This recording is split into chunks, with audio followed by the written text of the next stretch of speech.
Hey guys, it's LaZyboy Marksman here again, and as usual, I have procrastinated from putting out a new video, and I thought, I have the footage for them, I just haven't actually edited it, but I thought you guys should actually know who I am and a little bit about me since you're actually subscribing to me and watching my videos. So I figure I should share something with you guys. And I'm going to start off with where I'm from. I'm from Cape Breton Island, Nova Scotia, Canada. I was born and raised here. 29 right now. Going to be 30 in April, sadly. I wonder if I'm going to have a midlife crisis or not. I'm not quite sure. And I figured, I'm going to make this like a history of myself in gaming. So this is the Legend of LaZyboy, and I'm going to take you straight to the earliest years, the ones that I can remember anyway. Alright, I'm going to bring this as far back as I can remember, which is the Atari 2600, which puts me around 4 or 5 years old, and my sibling is 3 years older than me, so this is likely when it came to my household. We only had one controller for the unit, and so it was pretty much a battle royale to see which one of us got it, and I really didn't understand games back then. Like, I was the kid that put the square block in the circle hole with a hammer. So for me to actually try to wrap my head around the overall goal in some of these games was a bit difficult. I was just content to see something happening on the screen and knowing that I made progress of some sort. But as I got older, and I actually, watched my sister play and my father and so on, I got to learn some of the games. I can remember E.T., who looks like a brown turd with eyes in the film, and he wasn't represented that well in the arcade, Atari, whatever. He looked bad. Then I remember playing Space Invaders. I remember Donkey Kong. And the reason I remember Donkey Kong so much is I actually had a small arcade version of it. It was like a miniature arcade, like actual arcade, like you'd pump quarters in, but tiny. And the only thing bad about it was that it had a exceptionally large adapter, well, power adapter. And so sneaking that around or trying, hide it is pretty hard when you're trying to, dodge sleeping and play Donkey Kong all night. Not to mention, it was pretty loud for such a small thing. I remember playing Mario Brothers at a friend's place when I was little, and I actually stole it on the way home. But this was the Mario Brothers where it was like the Donkey Kong iron rails were left, right, and whatever. You just jump around and you go from one side of the screen to the other. And then, of course, there's Frogger. I have no idea how much time I spent trying to get that frog across the fucking road, but I can tell you now, I don't ever recall actually accomplishing it. But I do remember spending an insane amount of time doing it. I can say with confidence that I actually had an exceptionally large Atari collection, and my folks, constantly got us games, so it was pretty huge. I just can't remember the rest of them because, like I said, my memory of those days is pretty narrowed down to, Ninja Turtles, ninjas, American Ninja, Bruce Lee movies, stuff loosely around that, and Teddy Ruxpin. I think it was Teddy Ruxpin back then. Might have been something else. So we went over my Atari days, and we're going to move on to when I first received an NES. Now, if the Atari was my gateway drug, then the NES was going to be my cocaine. Because I seriously was hardcore into this. Well, as hardcore as like a 6 or 7 year old can, but I can tell you now that I was seriously into this. When I was little, I had an allowance, and it was I think it was $5 a week. So I learned how to save money to get games. And I'm going to touch in a little more about that later, but right now I'm going to just give over my Nintendo overall type feeling. I never really, I was pretty angry as a kid. I beat the shit out of other kids, I stole, I was more or less pretty bad. Except around my parents, I was good, but I guess that goes for any kid. But I can recall vividly that I had rage issues when I was playing Nintendo, and I lost. Now, in today's day in gaming, most people refer to it as rage quitting. I didn't quite rage quit. I would get so mad that instead of quitting, I would actually bite the paddle.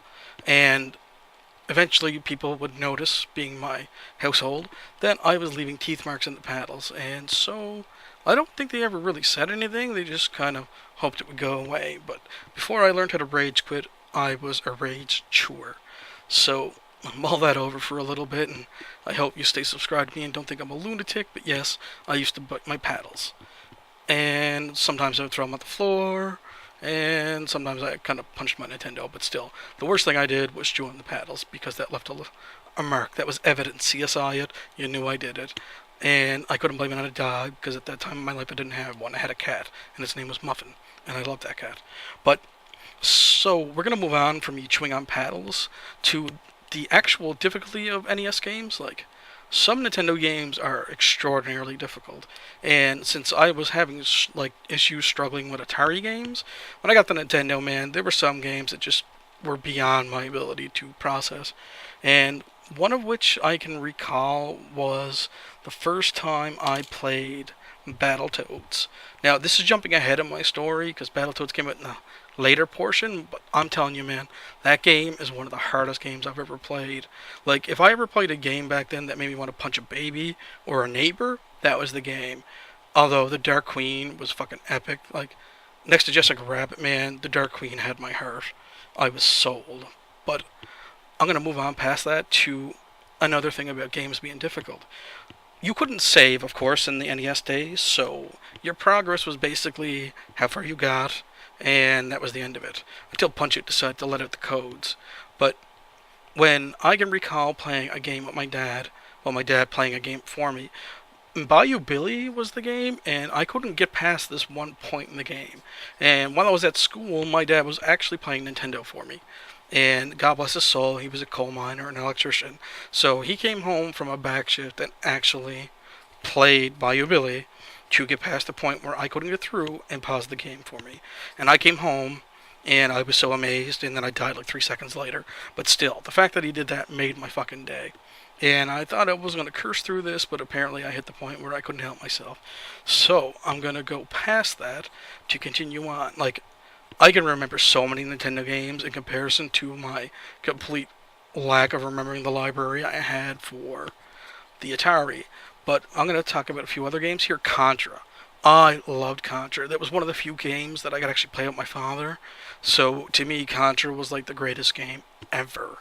And I was sick one day, and I had to come home. And on my way home, well, before my dad actually got me, he went and rented Contra for me. And I was so sick, but when I got home, I was like, holy shit, Contra, let's rock this. And he played it with me, and that was pretty awesome. But we never beat it. I mean, Contra's actually pretty hard, and I'm going to bring up another point here. You know the code for Contra? Yeah. Okay, here it is. My mom worked at the store called Margie's, and they started renting Nintendo games. Now, I used to walk up there when my mom was like, not at work and I had money, bringing up the $5 allowance. And back then it was only 3 something to rent a game. But I would walk up to Margie's and try to rent a game, and then they'd be like, well, what's your phone number? I couldn't remember it. So if you think I was going to remember the code to Contra, it's just not going to happen. So to solve that problem, my parents actually subscribed me to Nintendo Power. Before there was the internet, before there was GameFAQs, there was Nintendo Power. If you didn't have a Nintendo Power, you were nobody. Well, more or less. So, I love Nintendo Power. It was probably one of my most heavily read literature back then. I also got into comic books then, so it was between comic books and Nintendo Power.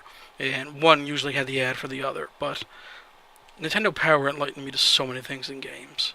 And although I'm going to jump past the Nintendo Power time, I'm going to bring up some other games I used to play. I don't know if any of you guys actually remember the TV show Airwolf, but I loved that Nintendo game. That game was like pretty epic to me. I mean, helicopters, man. Helicopters.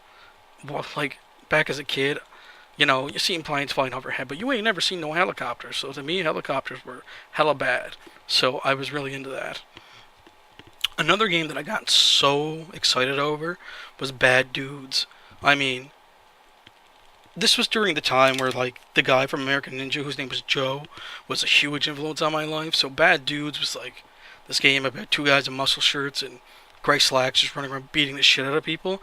I don't remember the rest of the story, but it was good enough for me, and I was like completely blown away by it because my father used to watch like all the old like action flicks and stuff like that.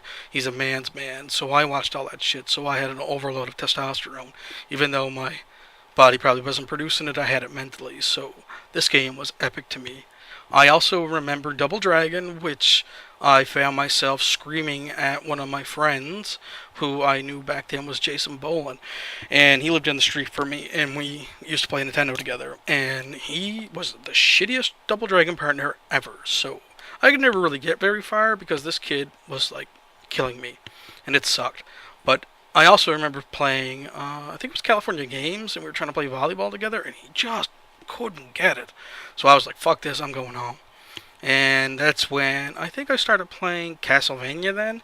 And that game, well, that was another hard one to do. I mean, Castlevania, the original one, really was pretty damn hard if you weren't coordinated. So I was pretty, hardcore, and I never beat it though. And I remember my parents bought me Jaws. I'm absolutely a huge Jaws fan. Like, I love that movie. That's one of the few Nintendo games I beat. I actually played that game from start to finish, even though, like, as a kid, you know what I mean, when you run into Jaws, my little hands would sweat, my mind would be like, oh my god, it's the shark. But when you beat it, like, the end fight is the one with the depth charges. Like, you gotta drop a depth charge, he pokes his head up, and then you stab him with the boat. When you beat the game, some games back in the Nintendo days actually had somewhat of an ending. Jaws didn't. Jaws was like, oh, you beat the game over, bam, it resets. That's it. There was nothing. Nothing at all. It was just, you're done, game over, and let's start from fresh.